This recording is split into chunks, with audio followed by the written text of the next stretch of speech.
And let's start by confiscating the weapons and ammunition of all those who are currently illegally possessing firearms and ammunition. And when you're done doing that, let's get back together afterwards. Let's talk about the next steps. Because I assure you, those who possess firearms illegally, and those are the people who are most likely to use firearms in the commission of an illegal act, are probably not going to be stepping to the front of the line to offer up their weapons.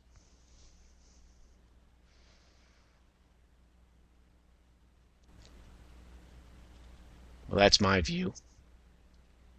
Love to hear your thoughts. Stay tuned. We'll be right back here on the Palmetto Conservative Show.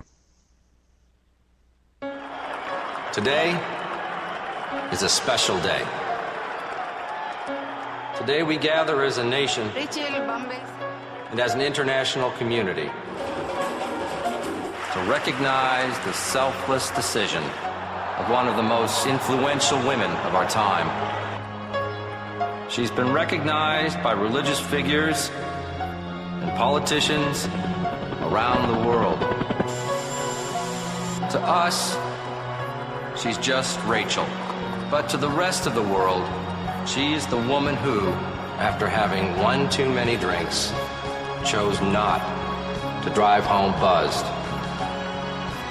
Here today to honor Rachel is the family whose lives she spared. Save a life. Don't drive buzzed. Buzz driving is drunk driving. I was in chronic pain, and my family struggling to make ends meet, food and gas prices going up, even keeping my job was iffy. Then I learned about a new miracle drug made in Washington, D.C., Spenditol. Spenditol is Washington's answer to all the painful problems Americans face. How to borrow $800 billion for a stimulus that didn't create jobs or fix the economy? Spenditol. Spenditol is not for everyone. Side effects may include a mountain of government debt piled on our kids, a sudden loss of freedoms, higher prices for everything, leaving our kids a lesser America than we had. Ask your doctor or congressman if your conscience is strong enough for Spenditol. And it's so popular in Washington, we have to import trillions more of it from China. Spenditol makes you feel better now and pushes off the really bad stuff till later, for them to deal with. Call the White House and Congress. Tell them, stop spending it all. Oh, indeed, if only we could get them to understand that they can't spend it all. As a matter of fact, the issue isn't that they're spending it all, it's that they're spending all of it and then some. But that's your topic for a segment here in the second hour of the show. Right now I want to kind of transition over to well, the gift that keeps on giving. I'm sure that the president prefers that it would go away, and if the media had done its job effectively prior to the election, the president himself might have gone away. But, and I'm speaking, of course, of the situation in Benghazi, and Benghazi Gate, as it's been so called. For those of you that have been away since mid-2012 on some deserted island somewhere without access to a newspaper or any television, any of the mainstream media, or only with access to the mainstream media, you might think that, well, Benghazi is much ado about nothing.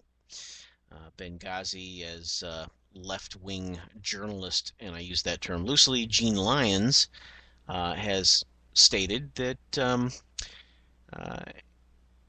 in trying to summarize the scandal of Benghazi, he wrote, and I quote, "It all started, as the world knows."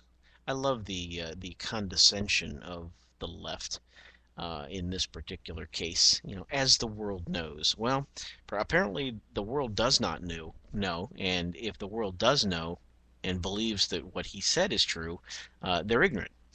Mr. Lyons stated, and I quote, "It all started, as the world knows, on September 11th, 2012, when a mob stormed the consulate in Benghazi, Libya, murdering U.S. Ambassador Christopher Stevens and 3 aides." Now, with the exception of the fact that Mr. Lyons got the date correct, everything else in his statement is essentially false. The world now knows, based on not only the investigation that was conducted this week, which we'll get to in a second, but also through various other actual news reporting, that what happened on September 11th was not a mob storming the consulate in Benghazi, but it was an actual attack. It had nothing to do with a movie. It had nothing to do with a demonstration. And the murdering of the U.S. ambassador, and not 3 aides, but rather 1 colleague and 2 former U.S. Navy SEALs who were there for other reasons heretofore unknown. But Benghazi continues to be a story because, well, the State Department blew it. He just simply blew it. They just simply blew it. Excuse me.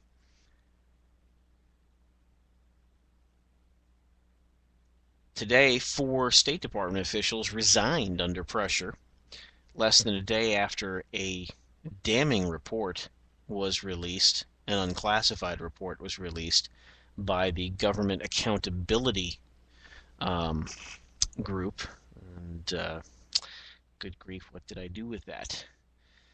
The report, which told us that what happened in Benghazi was, nothing short of incompetence.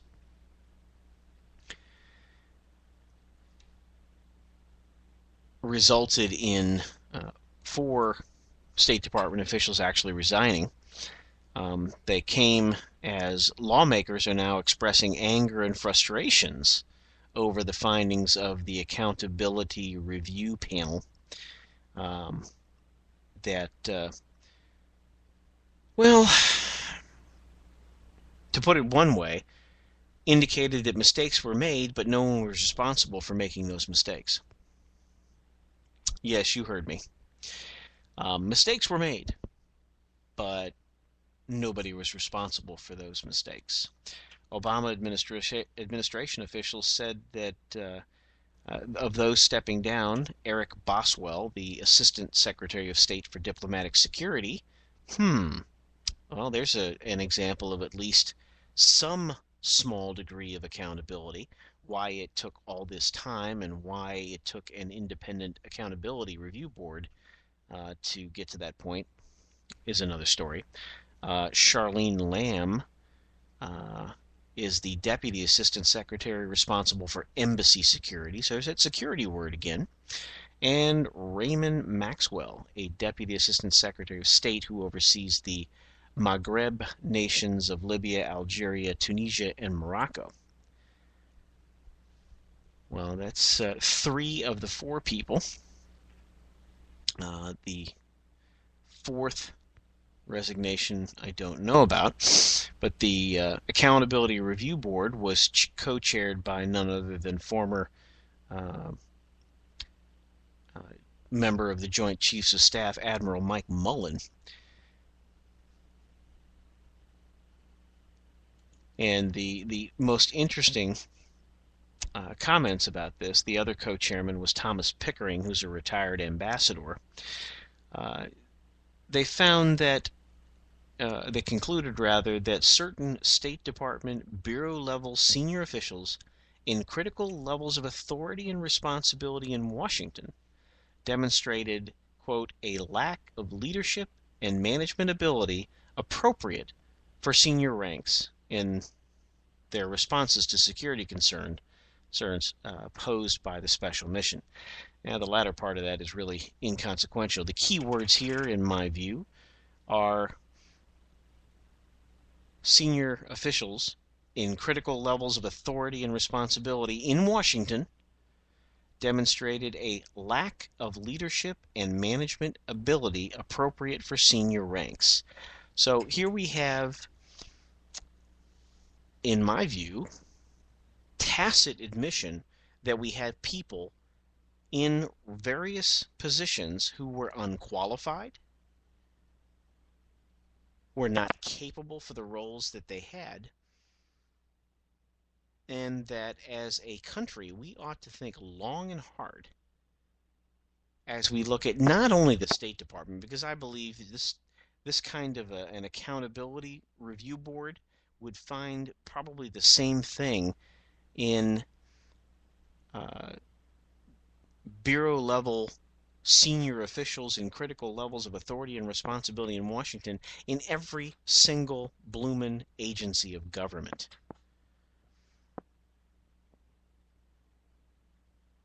I challenge you to name any one agency of the federal government that you would consider to be highly efficient,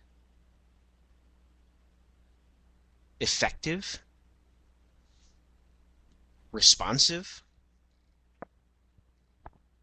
capable, or one that you would look to and say, this is what I think of when I'm thinking about a model of leadership and management ability in terms of an agency of government. Now, in terms of effective, the closest I can come to is Department of Defense, because we do still to this day have the most capable and best military in the world. But I don't think we would ever call it efficient, and notwithstanding a certain degree of inefficiency that comes with an agency of that size and responsibility. But I don't think we would call them a model of efficiency.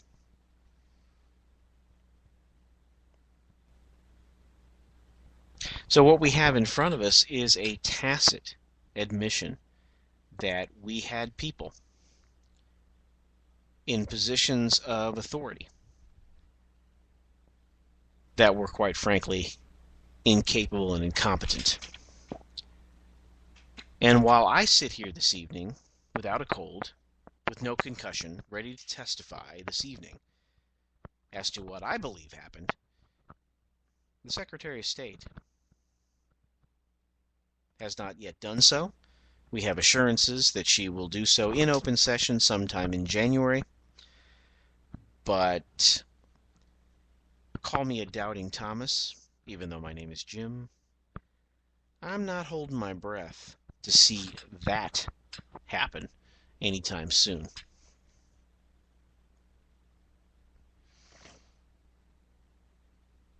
Well, we're going to take a brief interlude here as we make the turn into hour number 2. I appreciate you being here this evening for the Palmetto Conservative Show here on the Conservative Broadcast Media Network.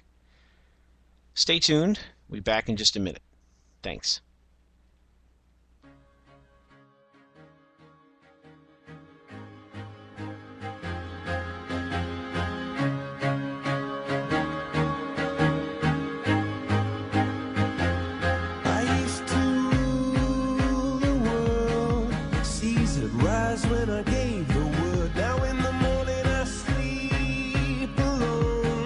Sweep the streets I